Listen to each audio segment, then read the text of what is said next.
कि यह वही पथिक हो सकता है जिसके पास लाल है। वे उसे पकड़कर ले गए और अपनी बड़ी बेटी के हवाले करके बोले, इससे लाल निकलवाना अब तेरा काम है। ठग की बड़ी बेटी ने पूरे आश्वासन के साथ कहा, तुम लोग चिंता मत करो, मैं इससे लाल निकलवा लूंगी। ठग की छोटी बेटी ने जब महेंद्रगुप्त को देखा तो वह दिलोजान से उस पर मोहित हो गई। पहली ही नजर में वो अपना दिल उस नौजवान राजकुमार को दे बैठी। भाइयों के डर से कुछ कह तो न सकी, लेकिन मन ही मन उसको बचाने की युक्ति सोचने लगी। कुछ देर बाद ठग की बड़ी बेटी ने खाना बनाया और उसमें जहर मिला दिया। वही खाना उसने महेंद्रगुप्त को परोस दिया। जब थाली महेंद्रगुप्त के सामने आई तो उसने खाने के लिए निवाला तोड़ जैसे ही उसे खाने को हुआ, तभी उसे साधु की कही गई दूसरी बात याद आई। उसने थाली में से थोड़ा सा भोजन निकालकर कुत्ते के सामने डाल दिया। जैसे ही उस खाने को कुत्ते ने खाया वो तुरंत मर गया। यह देखकर महेंद्रगुप्त ने भोजन नहीं किया। उसने अपने मन में सोचा कि साधु की दूसरी बात भी काम आई। अपनी इस चाल को असफल होते देखकर ठग की बड़ी बेटी को गुस्सा तो बहुत आया, पर वो अपने गुस्से को अंदर ही अंदर पी गई। उसने महेंद्रगुप्त के सोने के लिए पलंग तैयार करवाया और उससे कहा, जाओ पथिक, ऊपर के कमरे में तुम्हारे लिए पलंग तैयार करवा दिया है, अब तुम आराम करो। कई दिनों की सफर की यात्रा के कारण थका हुआ राजकुमार जब ऊपर आया तो उसे बढ़िया धुली हुई चादर पलंग पर बिछी हुई दिखाई दी। सोचा, जो हुआ सो हुआ, कई दिनों के बाद चैन की नींद तो सोने को मिलेगी। वो जैसी ही पलंग पर बैठने को हुआ तो उसे साधु की तीसरी बात याद आई कि परदेश में हमेशा बिस्तर को झाड़ कर सोना। जैसे ही उसने बिस्तर को झाड़ा तो उसके होश उड़ गए। वो बिस्तर एक कच्चे सूत से तैयार किया गया था जिसके नीचे आग का कुआं था। महेंद्रगुप्त ने देखा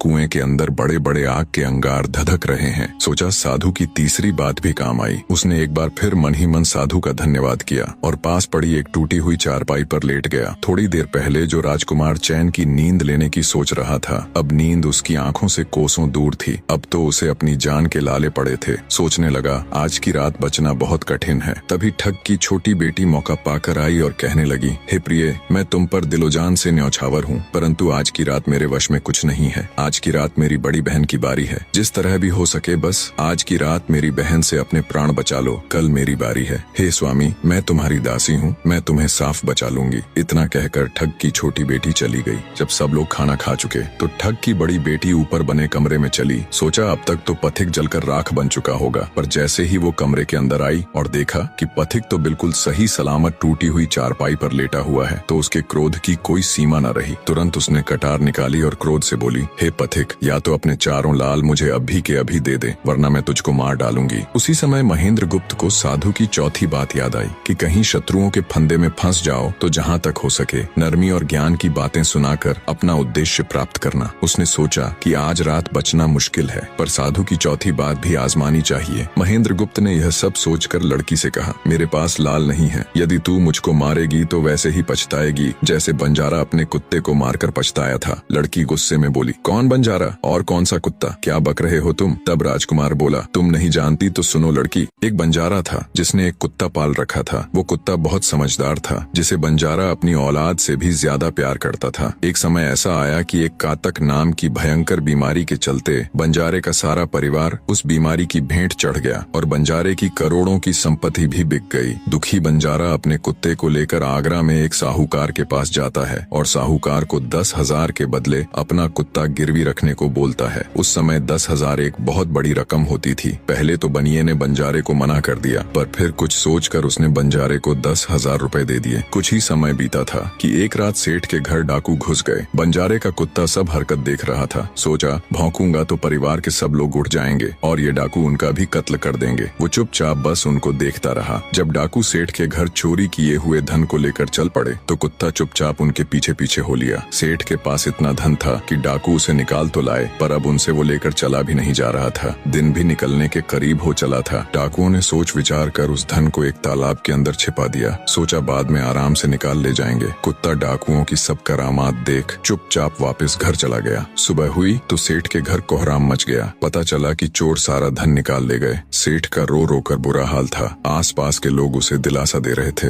सेठ ने रोते रोते कहा, मैंने सुना था बंजारे का कुत्ता बहुत समझदार है, पर ये नमक हराम तो एक बार भौंका तक नहीं। तभी बंजारे का कुत्ता उस सेठ की धोती पकड़कर खींचने लगा। कुत्ते की हरकत देख पास खड़े एक समझदार समझदार व्यक्ति ने सेठ से कहा, सेठ जी, ये कुत्ता कुछ कहना चाहता है, हमें इसकी सुननी चाहिए। और सभी लोग कुत्ते के पीछे पीछे हो लिए। सबको लेकर कुत्ता उसी तालाब के पास पहुंच गया जहां रात को डाकुओं ने सारा धन छिपाया था, और तालाब में घुसकर अशर्फियों से भरी थैली अपने मुंह में दबाकर बाहर आया। तुरंत सेठ के नौकर उस तालाब में कूद गए और चोरी किया हुआ सारा धन बरामद कर लिया। सब देख सेठ आंखों में अश्रु लिए कुत्ते से कहता है, मुझे माफ कर देना, मैंने तुम्हें बहुत बुरा भला कहा। सेठ ने वही कागज मंगवाया और बंजारे के नाम चिट्ठी लिखी, भाई बंजारे, तेरे कुत्ते ने मेरे 10,000 पूरे कर दिए। मैं तेरे कुत्ते को तेरे पास भेज रहा हूँ। अगर तुझे और भी 10, 20, 50 हजार की जरूरत हो तो मेरे पास आकर ले जाना। इतने समझदार कुत्ते को मेरे पास छोड़ने के लिए तहे दिल से तुम्हारा धन्यवाद। बनिया चिट्ठी कुत्ते के गले में टांग उसे नम आंखों से विदाई देता है। कुत्ता घूमता घूमता जब 4-5 दिन बाद बंजारे के पास पहुंचता है तो कुत्ते को आता देख बंजारे के तन बदन में आग लग जाती है। कहता है, मैं तुझे बनिए के पास गिरवी रख कर आया था और तू वहाँ से भाग आया। तूने मेरी बेइज्जती करवा दी। गुस्से में अंधा हुआ बंजारा तुरंत पिस्तौल निकाल कुत्ते को गोली मार देता है और सिर पकड़कर वहीं बैठ जाता है। कुछ देर बाद जब उसकी नजर कुत्ते के गले में टंगी हुई पर्ची पर पड़ी तब बंजारा वो पर्ची निकाल उसे पढ़ता है। पर्ची पढ़ते ही बंजारा फट पड़ता है। वो दहाड़े मार मार खून के आंसू रोता है। पर अब भला क्या हो सकता था। बंजारे की कहानी सुना महेंद्र गुप्त ठग की बेटी से कहता है, एक और कहानी सुनो लड़की।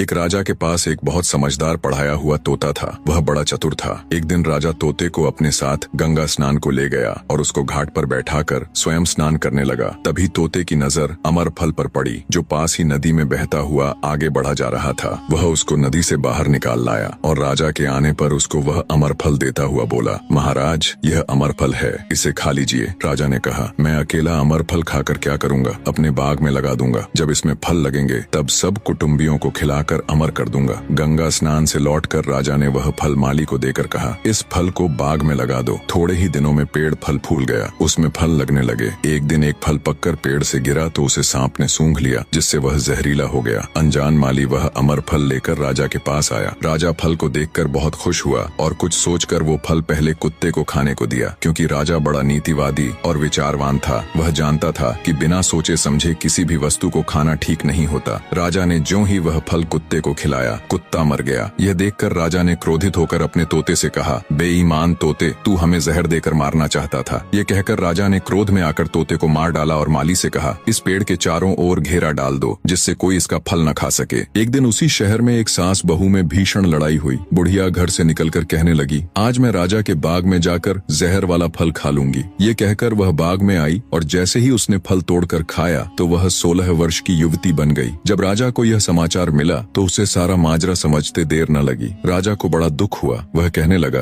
वास्तव में यह अमर फल ही है, मैंने व्यर्थ ही इतने समझदार तोते को मार डाला। इतनी दास्तान कहते कहते सवेरा हो गया। तब ठग की बेटी ने महेंद्र गुप्त से कहा, आज तो तूने मुझे बातों में लगाकर अपनी जान बचा ली, परंतु आज रात मेरी छोटी बहन की बारी है, वो तुझे हरगिज जीवित न छोड़ेगी। जब ठग की छोटी बेटी को पता चला कि महेंद्र गुप्त जिंदा और बिल्कुल सही सलामत है तो उसकी खुशी का ठिकाना न रहा। अपनी बहन को दिखाने के लिए ऊपरी मन से बोली, तुम निश्चित रहो बहन, मैं आज इससे लाल लिए बगैर छोड़ने वाली नहीं हूँ। दिन बीता और रात हुई। तब ठग की छोटी बेटी महेंद्र गुप्त के पास गई और बोली, भगवान का शुक्र है जो तुमने चालाकी से अपनी जान बचा ली। महेंद्र गुप्त बोला, तुम सब ऐसा क्यों करते हो? तब ठग की छोटी बेटी बोली, हमारी तो यही रीति है कि मेरे भाई और बाप मुसाफिरों को पकड़कर लाते हैं और हम बहनें अपनी चालाकी से उनसे माल हथिया कर उन्हें मार डालती हैं। फिर वह बोली, पर तुम चिंता मत करो, अब मेरी बारी है और मैं तो दिलो जान से तुम्हारी दासी हूँ, तुम्हें जैसा समझ पड़े वैसा ही करो। यह सुनकर महेंद्र गुप्त बोला, प्रिय, तुम भी मुझे देखते ही पसंद आ गई थी। दिल करता है कि हर पल तुम्हारे पास ही रहूं। तुम अपनी बड़ी बहन की तरह नहीं हो, तुम एक नेक दिल औरत हो, तुमसे मेरा कुछ भी छिपा हुआ नहीं है। उसकी बात सुनकर ठग की बेटी ने कहा, तुम कहते हो कि मुझसे कुछ भी छिपा नहीं है, तो फिर वे लाल कहाँ हैं? महेंद्र गुप्त ने कहा, वो चारों लाल मेरी जांघ में हैं, अगर तुम निकालना चाहो तो निकाल लो।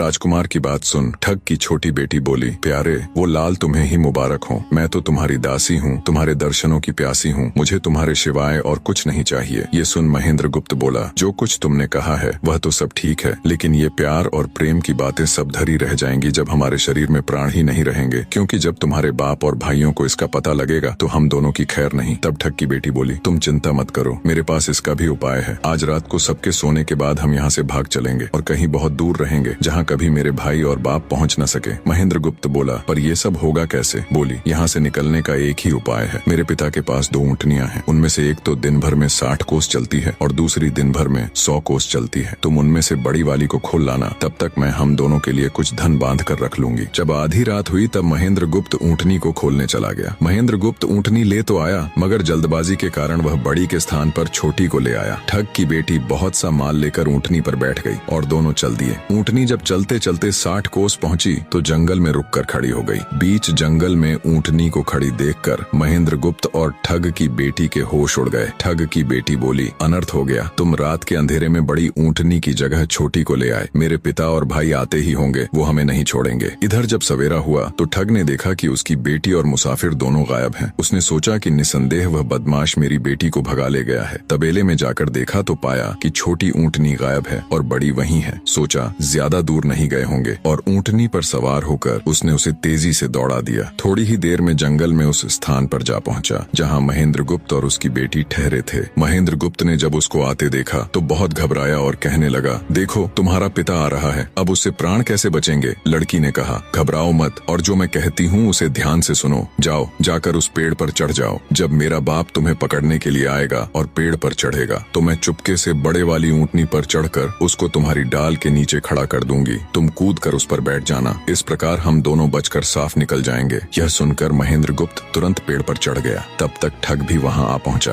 पिता को देख उसकी बेटी ने फंड करते हुए कहा, पिताजी ये दुष्ट मुझे धोखे से यहाँ भगा लाया, आप इसे छोड़ना नहीं। ये सुन गुस्से से तिल मिलाया ठग महेंद्र गुप्त को पेड़ पर चढ़ा देखकर ऊँटनी से उतरा और उसे पकड़ने के लिए पेड़ पर चढ़ने लगा। बाप के ऊँटनी से उतरते ही मौका देख ठग की बेटी ऊँटनी पर चढ़कर उसे महेंद्र गुप्त की डाल के नीचे पेड़ के पास ले आई। महेंद्र गुप्त तुरंत कूद कर उस पर बैठ गया। महेंद्र गुप्त के बैठते ही ठग की बेटी ने ऊँटनी को दौड़ा दिया। ठग